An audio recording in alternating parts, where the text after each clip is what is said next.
አንድ አመፀኛው አባ ያልካቸው አያትህ ናቸው። አንድ እንደ ካራክተር በጣም ፋሲኔት ያደርጉኝ ናቸው። ፈገግም አሰኝቶኛል በተለያየ ሁኔታ የጻፍከው ነገር ስለሳቸው እና አንድ ሀሳብ ጫረብኝ። አንድ ቦታ ላይ ምን ትላለህ? ግብር ክፈሉ ሲባሉ መሬቱን የፈጠረው አለ፣ ምርቱን ያፈራሁት እኔ፣ መንግስት ምን ቤት ነውና ነው የሚካፈለኝ ማለታቸውን ጽፈሃል።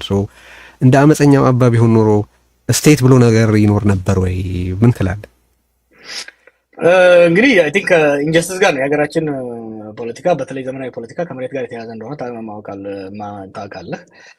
በተለይ እኛ አካባቢ የነበረው የገባር ሲስተም በጣም አደገኛ ነበረ። የባሌን እንቅስቃሴ ታውቀዋለህ። ከዚህ አንጻር ይህ ህዝብ ሞደርን ስቴት ከመምጣቷ በፊት እዛ አካባቢ ነበረ። ሞደርን ስቴቱ መታ ታክሴሽን፣ በተለይ ደግሞ ከአቅም በላይ የሆነ ታክሴሽን የምታደርግበት ወቅት ነበረ። ስለዚህ ያን ታክሴሽን እምቢ ማለቱ አይ ቲንክ ናቹራል ሪስፖንስ ነበረው። በተለይ በደቡብ ኢትዮጵያ ላይ የገባር ሲስተሙ በጣም በዝባዥ ነበረ። ይሄንን የዚህ መልስ ነው እና ከዛ አንጻር ነው ለማንሳት የወደድኩት። መልካም እሺ፣ እነዚህን ጠቅለል ያሉ ጉዳዮችን እንለፋቸውና ስለ አገዛዝ ማንነትና ብየና እናንሳ። በመጽሐፍ ገጽ 420 ላይ የብልጽግና አገዛዝ እንዴት መታየት እንዳለበት የሚያብራሩ በጣም ትኩረት ሳቢ አንቀጾች አስፍረሃል እና እዛ ላይ ምን ብለሃል? አንደኛ የአገዛዙ በሚፈጽማቸው ግፎች ምክንያት በመሸማቀቅ የአብይን ጨምሮ በዙሪያ ያሉ ባለስልጣናትን ኦሮሞነት መካድ እንደማያስፈልግ ትጠቅሳለህ እና እንደውም እዛ ላይ የምትሰጠው ምክንያት አይ ቲንክ ኩዶስ መባል ያለበት ይመስለኛል። ምንድነው የምትለው እዛ ላይ? የኦሮሞ ክፉ የለውም አይነት ትምክህት ይመስላል፣ ይሄ ትክክል አይደለም ትላለህ እና ከዛ የሚቀጥለው ነጥቦችህ ግን ምንድናቸው? አገዛዙ ግን የኦሮሞ መንግስት ተብሎ መፈረጁ አደጋ አለው፣ ትክክልም አይደለም ትላለህ። ለዛ የምትሰጣቸው ምክንያቶች አሉ። አንደኛ አገዛዙ የኦሮሞ ህዝብን ተጠቃሚ ያደረገ እንደሚያስመስል ታነሳለህ፣ የተጠቃሚነት ጉዳይ። ሁለተኛ የኦሮሞ ህዝብ ውክልና ያልሰጠውን አገዛዝ የኦሮሞ ብሎ መግለጽ እንደማይገባ ታነሳለህ፣ የውክልና ጉዳይ። ይሄ አገላለጽና አተያይ አገዛዙ የፈጸማቸውን ወንጀሎች ከአንድ ብሔር ጋር ብቻ የማያያዝ አደጋ አለው ትላለህ፣ የተጠያቂነት ጉዳይ። ይሄ አገላለጽ የሌሎች ብሔሮች ልሂቃን በአገዛዙ ውስጥ ያላቸውን ተሳትፎ መካድ ይሆናል ትላለህ፣ ይሄ አሳታፊነት ጉዳይ። አሁን እነዚህን የተጠቃሚነት፣ የውክልና፣ የአሳታፊነትና የተጠያቂነትን ጉዳይ ሰበዞች እንያዝና በዚህ መሰረት አንተ ከዓመታት በፊት ባጋራሃቸው መልእክቶች እዚህ መጽሐፍህም ላይ በልዩ ልዩ ጊዜያት በሰጣቸው ቃለ ምልልሶችም ላይ አብይ ከመምጣቱ በፊት የነበረውን መንግስት የትግሬ ዘረኛ አገዛዝ ቡድን ብለህ ስትገልጸው ነበር። የሚያሰማራውን ጦር አጋዚ ጦር ትለው ነበር። ከ83 በፊት የነበሩትን መንግስታት የአማራ ገዢ መደቦች እና የሚያሰማሩትን ሰራዊት ደግሞ የነፍጠኛ ስርዓት ብለህ ትገልጻቸው ነበር። እነዚህ አሁን ለአብይ አፕላይ ያረካቸው መለኪያዎች ለነዛ አገዛዞች ስለምን አይሰሩም? እንግዲህ የአብይ መንግስት ላይ በኦሮሞ ዲስኮርሶች ሁለት አስተያየት አለ። አንዱ በተለይ አብይ በኦሮሞ ላይ በሚፈጽመው በደል የተነሳ የእሱ ማንነት ኦሮሞ አይደለም፣ ኦሮሞ የማራቅ አዘሪንግ ነገር አለ። አብይ ኦሮሞ ነው፣ ያ ብቻ ሳይሆን የደም የዘር ዘለላ ቆጠራ ብቻ ሳይሆን በኦሮሞ ትግል ነው ወደ ስልጣን የወጣው። ኮርስ ወደ ኋላ ከሄድክ እና ኃይለሥላሴም የኦሮሞ ዘር እንዳለባቸው ይታወቃል፣ ወይም ደግሞ ደም እንዳለባቸው። አብይ ግን ለየት የሚያደርገው ወደ ትግል የሚወጣው ያ ነው። በሁለተኛው ወገን ደግሞ የምታየው አብይ ኦሮሞ ስለሆነ ብቻ ይሄንን የኦሮሞ መንግስት ማለት አለብን የሚለው ነው እና እኔ በመካከል ላይ እውነታው መካከል ላይ ነው መሆን ያለበት። አብይን ኦሮሞ አይደለም ወይም ደግሞ ይሄን መንግስት ምንም ነገር ከኦሮሞ ጋር ግንኙነት እንደሌለው ማድረግ ሌንጮ የሚለው ነገር አለ። ይህንን መንግስት ከኦሮሞ በስተቀር ሌላው ህዝብ እንደ ኦሮሞ ያየዋል። ያንን ፋክት መካድ ከባድ ነው። ስለዚህ ከዛ ይልቅ ከኛ የወጣ ክፉ መሆኑን አምነን ይሄንን ክፋት መገሰጽና ይሄንን ክፋት ማረም የኛ ኃላፊነት ሴንስ ኦፍ ኦብሊጌሽን አሞንግ ኦሮሞስ።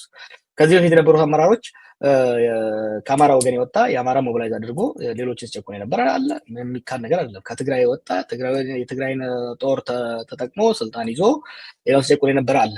አሁን ያሉትም ኃይሎች በኦሮሞ ወጣቶች ትግል ስልጣን ይዘው በተለይ አሁን ደግሞ በኦሮሞ ውስጥ ተወሽቀው ሌላው ማህበረሰብ በመጉዳት ለመሄድ ይፈልጋሉ። ይሄንን መከላከል ያስፈልጋል፣ ባላንስ በማድረግ የኦሮሞ መንግስት ነው እንዳትለው።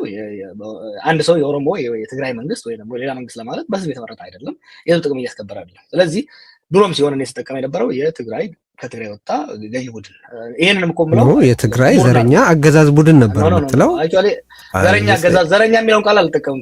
ተጠቅመሃል ጀዋር ፖስትህ ላይ ኢንፋክት ያኔ የሀጎስና ቶላን ጉዳይ በጻፍክበት ወቅት ተቃውሞ ሲመጣ እደግመዋለሁ እንደውም አሁን ያለው ሁኔታ የትግራይ ዘረኛ አገዛዝ ቡድን ያለው ይሄንን እኔን ከማሳመናችሁ በፊት መጀመሪያ ህሊናችሁን አሳምኑ ብለህ ጽፈሃል።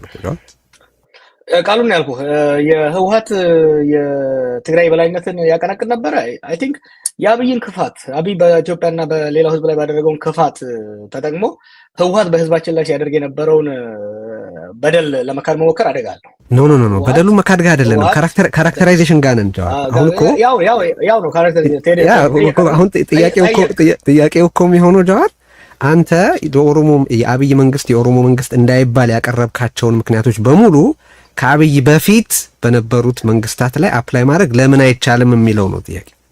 ይቻላል፣ አፕላይም ሳደርግ ነበረ። ህወሓትን ደጋግሜ የትግራይ ገዢ ቡድን እያልኩ ነበር። ከትግራይ የወጣ ገዢ ቡድን ደጋግሜ ስናገር ስጽፍ የነበረውን ካየው የትግራይ ገዢ ቡድን ኢንፋክት ደጋግሜ በተለይ በትግሉ ጊዜ ስለነበረው እነዚህ የትግራይን ህዝብ ደሞች ወደፊት አይተው እንደሆነ ረጅም አርቲክል አለ ትግራይን ናሽናሊዝም ፍሮም ዌፐን ኦፍ ሬዚስታንስ ቱ ዌፐን ኦፍ ሪፕሬሽን የሚል በዛ አይነት ታይትል የጻፍኩት አለ። ትልቁ ስትራቴጂ መሆን ያለበት ህወሓት በትግራይ ህዝብ ውስጥ እንዳይወሸቅ ትግራይ 2012 መለስ እያለ ማለት ትግራይ ህወሓትን ከትግራይ መነጠል አስፈላጊ እንደሆነ የጻፍኩበት ነው። ይሄንን በዚህ ነው እንዳውም የምታወቀው ነው ጀዋር። ኢንፋክት ስመ ሲጠቀስ እኔ በኋላ አነሳዋለሁ ብዬ ነበር የማስበው፣ ግን በዋነኝነት በትግራይ ህዝብ ላይ የጄኖሳይድ ትርክት እንዲሰራ ከረዱ ሰዎች ዋነኛው ነው ተብሎ ነው የምትጠቀሰው። አይ ቲንክ በተወሰነ መንገድ እጋራዋለሁ እኔ እሱን አስተያየት። ምክንያቱም የሀጎስና ቶላን ተረክ ካነሳ ሀጎስ ህወሓት ብቻ አይደለም የሚያወራው። ሀጎሶች ሁሉ ህወሓት አይደሉም መቼስ ይሄን ፕሪዚም ታደርጋለህ ብዬ አልገምትም። ሀጎስና ቶላ ብለህ ከገለጽክ ስለ ፓርቲ እያወራህ አልነበረም። ፕላስ ያልከው የትግራይ ዘረኛ አገዛዝ ቡድን ስትል ህብረተሰቡን በጅምላ እያሰየጠንክ አልነበረም ወይ? ጀስት ቱ ሜክ ኢት ክሊር ነው። የትግራይ ዘረኛ አገዛዝ ቡድን የሚል አልተጠቅሜ አላውቅም። ይሄንን አንተ ታቀርበዋለህ። ኖ ይሄው እሺ፣ ለዜና ልክላት ትችላለህ። እሺ ጠየቁ እኮ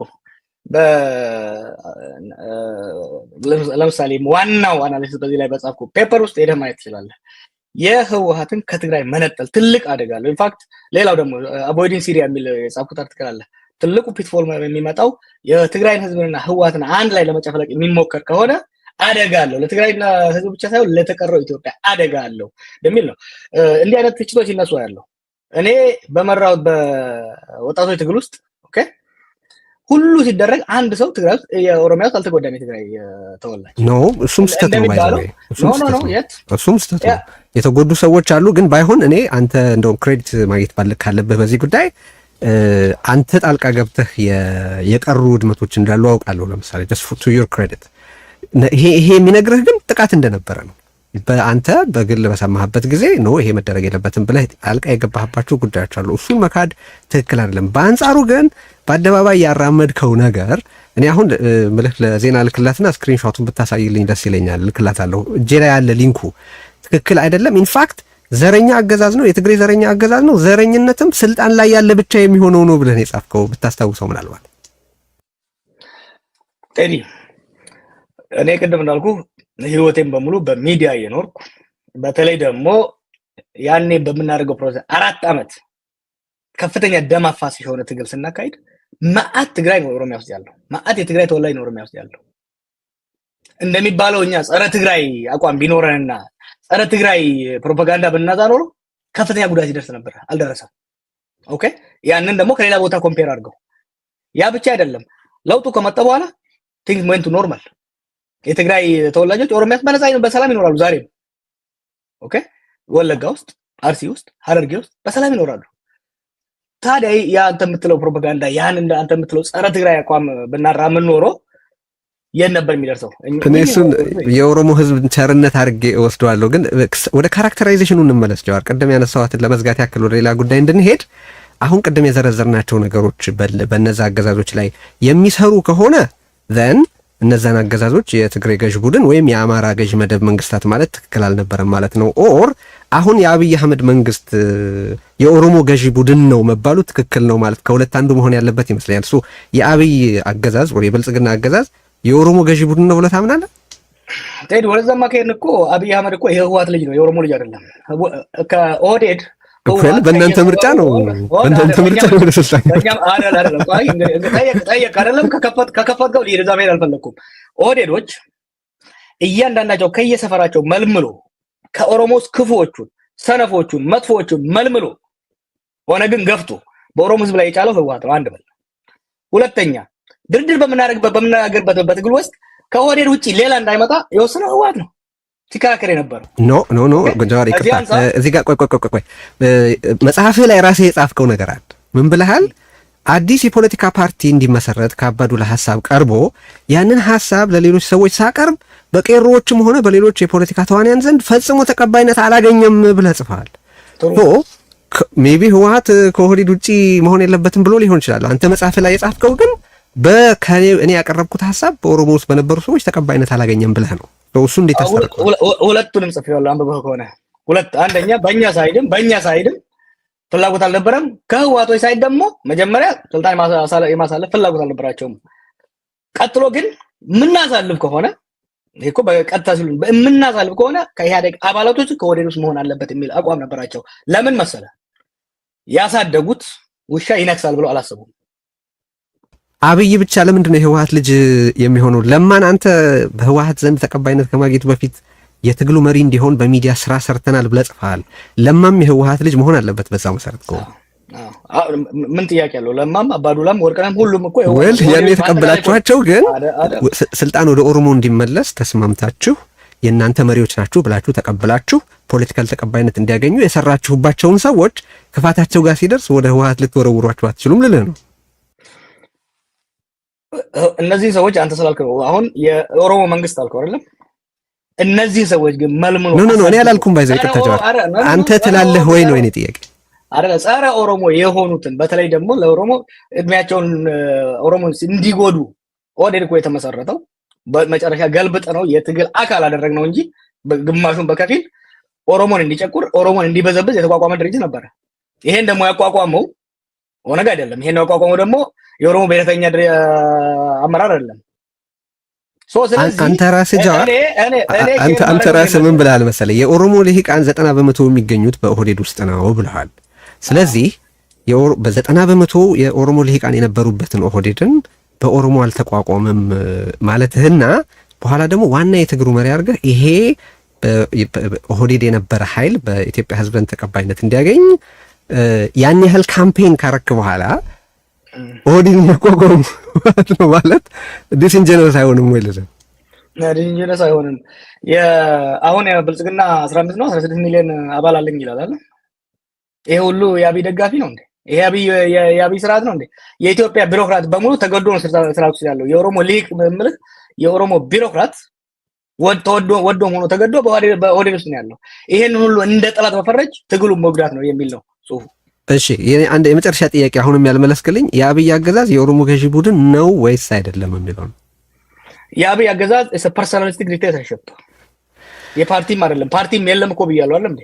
ፓርቲም የለም። የአብይ አገዛዝ ነው። ይሄ ፐርሰናሊስቲክ ልዩነት አለው። this is a personalistic dictatorship። ዛሬ እኮ ብልጽግና ፓርቲ እንደ ስም ይነሳ እንጂ ያኔ እኮ ህወሓት ያደግ እያል ነበር የምንናገረው። ዛሬ እኮ አብይ ብልጽግና ማለት እንኳን አትችልም። it's a one man show። አብይ በአሁኑ ወቅት በመንግስት ውስጥ ያለው ስልጣን መለስ ዜናዊ አልነበረውም ትላለህ? ኃይለ ሥላሴ አልነበራቸውም ትላለህ? የላቸውም ብለህ እንደተናገርክ በአንድ ቦታ አይቻለሁ። ግን ሪስፖንሲብሊ ተጠቅመውበታል ልትል ካልሆነ በስተቀር መለስ ዜናዊም ሆነ መንግስቱ ኃይለ ማርያም ወይም ቀዳማዊ ኃይለ ሥላሴ በአብይ ልክ ስልጣን አልነበራቸውም ብለህ እንዴት ልትክድ ትችላለህ? ኮንሰንትሬሽን ኦፍ ፓወር ነው እያወራ ያለው።